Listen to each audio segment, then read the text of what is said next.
Welcome back to World News Today. Now, the party is riven by internal political squabbles over who should eventually replace its controversial leader.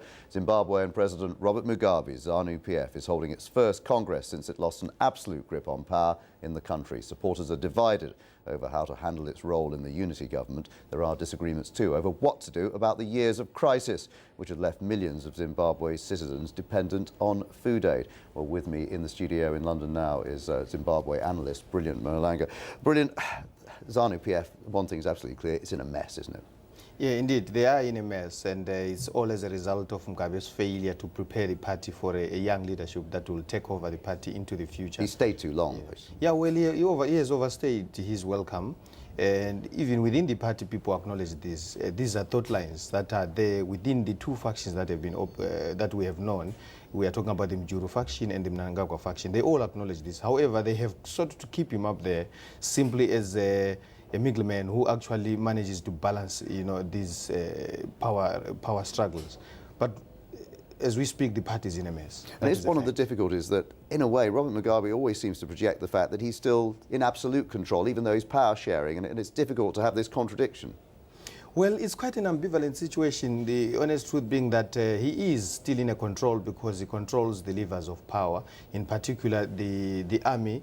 We know for a fact that he shares a strong history with the army commanders, most of them the generals, a history of the liberation struggle, and as a result they share lots of things in common with him, and in that case he still controls power and is able to outwit most of members of the two factions, Mhlanga and Mjuru. He has been capable in doing that. We have seen him over these years doing it very well, so he has managed to stay in power and to cling to power through that.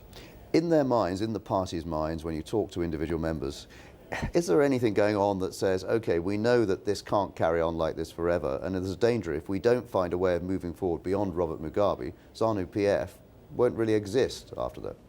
Yeah, of course. There are people who have been talking, by the sidelines. Everyone has acknowledged that the party has to, go through a process of restructuring, remodeling. And if you look at it, this Congress is happening at an opportune time for them, while it may appear as if, it's not good for them given what has happened, but it's providing them an opportunity to have a look at what just happened last year, the disastrous performance of last year, and then after that, they will be able to, outside the Congress, to have the Central Committee, which operates, in between Congresses, looking at what way can be, carried out best to ensure that the party is restructured and able to, win the elections of 2013. So people are talking within and acknowledging that Mugabe has overstayed. And one honest fact that they are all acknowledging is that come 2013,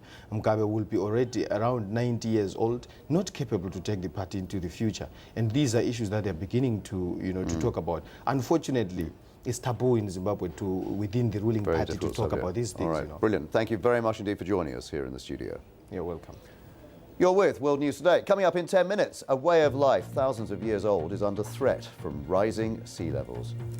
Before that, of course, Juliet will be here with World Business Report, and the latest economic figures from China suggest it's recovering quickly from the impact of the worldwide recession. All that coming up after this short break.